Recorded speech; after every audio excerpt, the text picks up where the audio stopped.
Hello everyone. I am back at it with the tarot reading for the new year.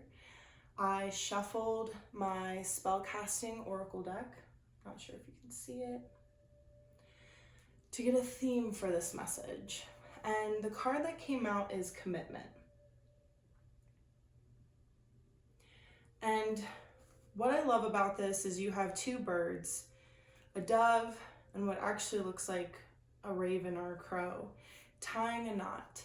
And what I love about commitment is it can be understood in different ways. We have commitment to ourselves, commitment to those around us, commitment to routines.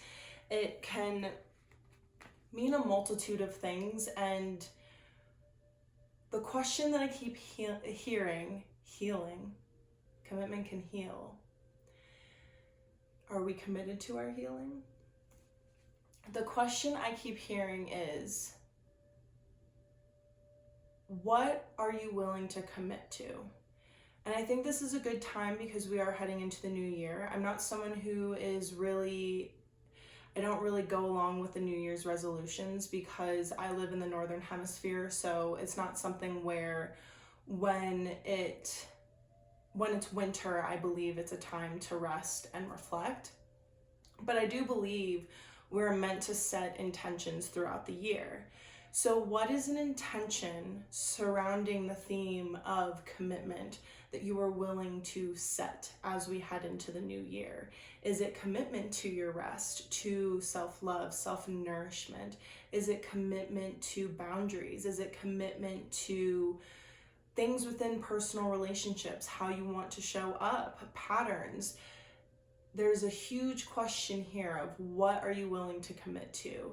And I keep hearing that it is also a commitment to your healing, to your journey of what you can do to continue to help yourself grow and evolve.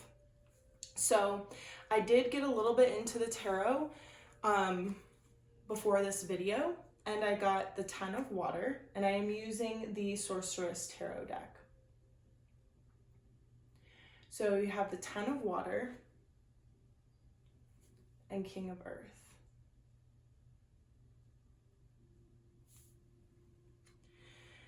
And so right now already, what I see, especially with the King of Earth, you have this, you're rooted within where you are. There's this part of you that is in the tree, that's down by the roots.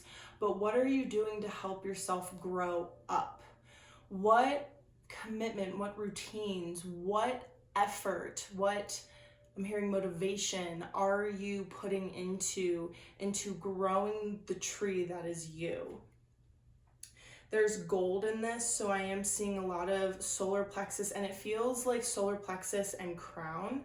And so as it moves up, it's this personal power, your willpower that moves through the crown. And I'm seeing this like recycling, this circle of this recycling, interesting, of energy, of listening to your higher guidance and knowing how to put that fire, that passion into it, and not allowing things to weigh down on you. What are you allowing to distract yourself from doing the things you want to do? If there are things that just feel minuscule, I'm like hearing chop off the block. It's, you want to start pruning your tree and really focusing on what is important right now in this moment that maybe you're avoiding. And it's almost like you're hiding in your tree. It's like you're hiding in the base of your tree near the roots because there's fear of climbing up and seeing the bigger view. It's like you're down below, so you're only seeing what's close by, which is great because you want to see the details, but now it's time to see the bigger picture. And that's what I see in the 10 of water. It's interesting because water has a lot to do with our intuition, the divine feminine. But in this card, it almost looks like the sun.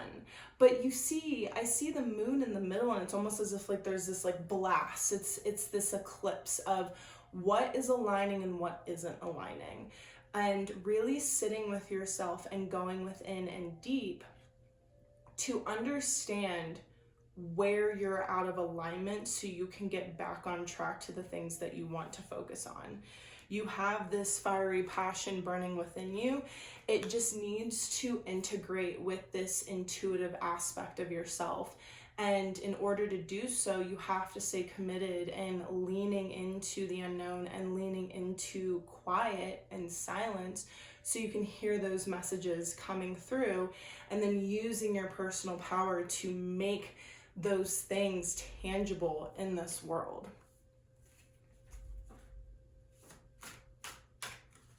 There's a lot of fungi and mushrooms too on the tree, which I love. What things are you holding on to that just are ready to be released? When are you going to start seeing yourself in a higher light?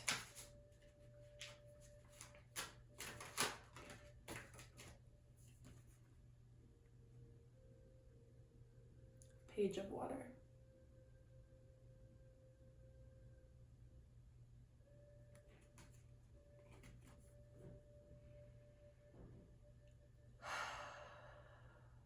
There's something that they're holding close to them.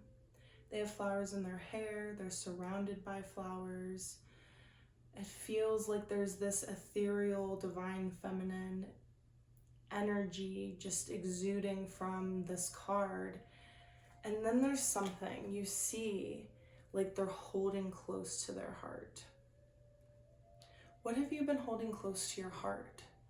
What are you scared to show the world? Is it about being vulnerable? Is it about rejection, judgment?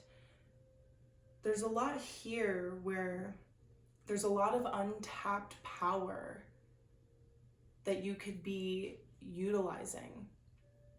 And utilizing that power to show the world what it is you want to create, speaking your truth, what your passions are. And yes, it's vulnerable. It's a very scary thing.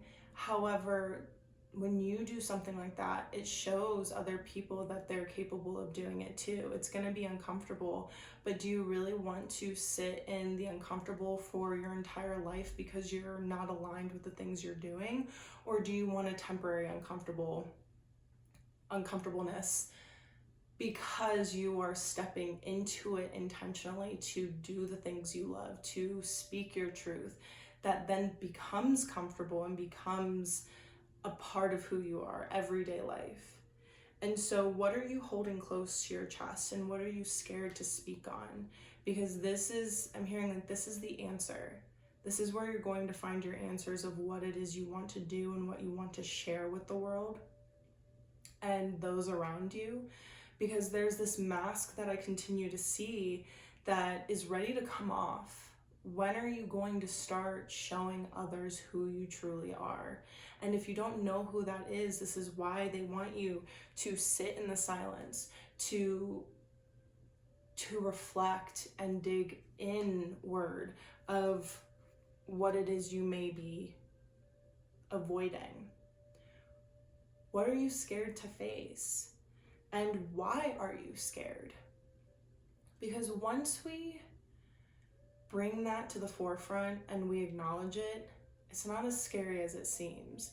And then we have to face the fact that we pushed it away, but now we can bring it forward and we can understand, well, where does this fear come from and how can I move and navigate through this fear?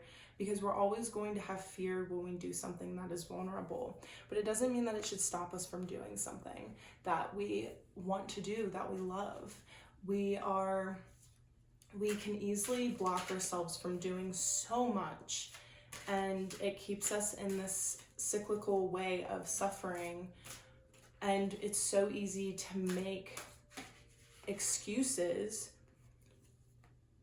for why we don't do the things we want to do.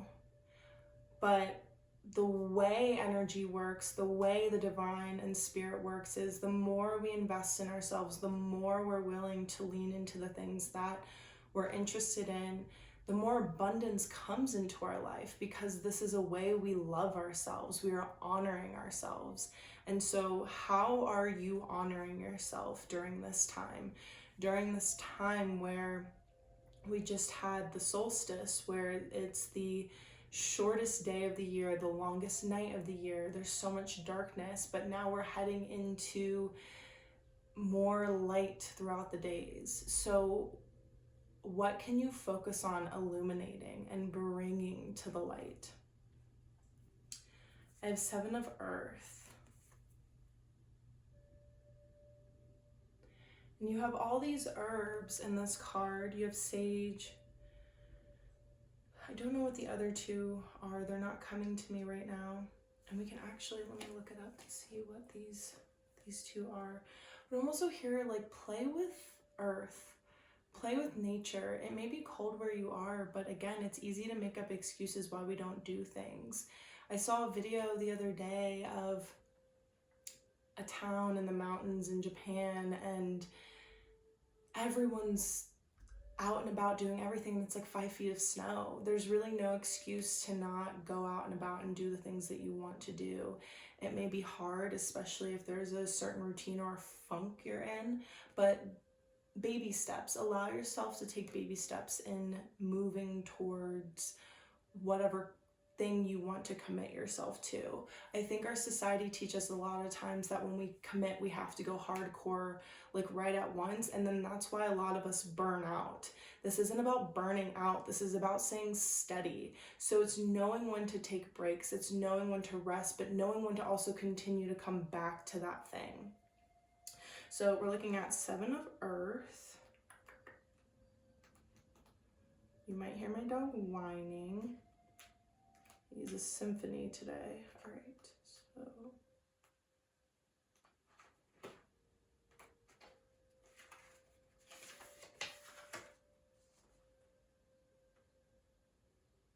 Oh, it is all sage. It's just different types of sage. That's why nothing else came to me. I'm like, I feel like they all looked like sage, but I wasn't sure. So I'm glad that I looked into it, because different types of sage can help clear and invite different types of energies.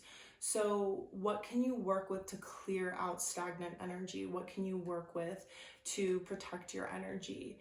What can you work with to bring in vital life energy?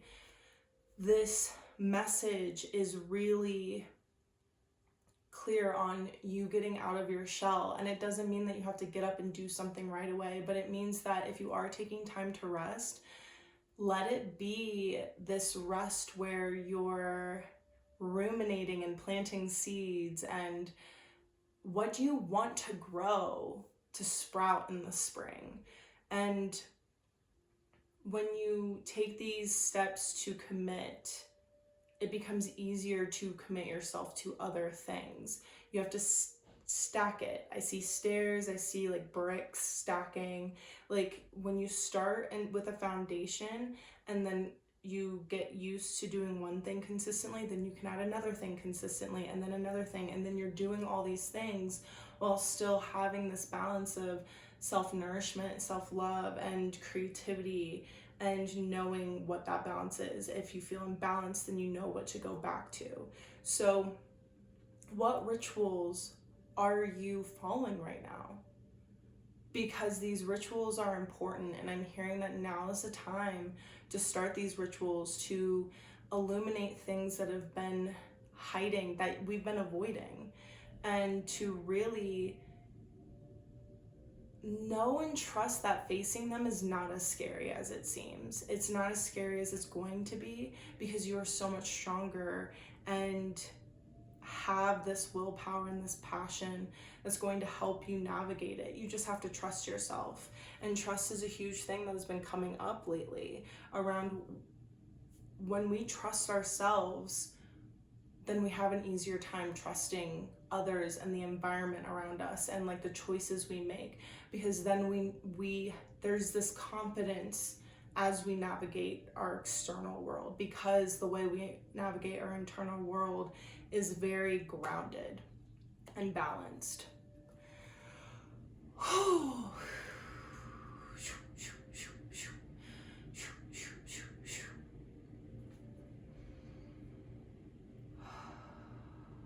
I feel some dense energy wanting to come in, and just remember, you can shoo it away. Energy can be transmuted, and whatever way works for you, allow it to come naturally and do it the way that feels good to you. So to close out this reading, I'm going to shuffle the Oracle deck one more time. Oh, look, it just came out, and it's happiness. The road to happiness is through commitment. You have to create your own happiness. Your external environment is not going to create it. And it's really interesting because I just looked down and there's a random tarot card face down. And it's the Queen of Air. It's funny, I was just talking about owls yesterday and today. Owls have been at the forefront. So you can see all the owls that she has. And it's very like, there's this power, this oomph behind this card where it's just, she trusts herself. And it doesn't matter about gender, they trust themselves. There's this divine feminine energy, doesn't matter what gender you are, that's asking to be let in. So it's time to let it in so you can create the happiness within. Look up owls and what they mean spiritually if you feel called to it.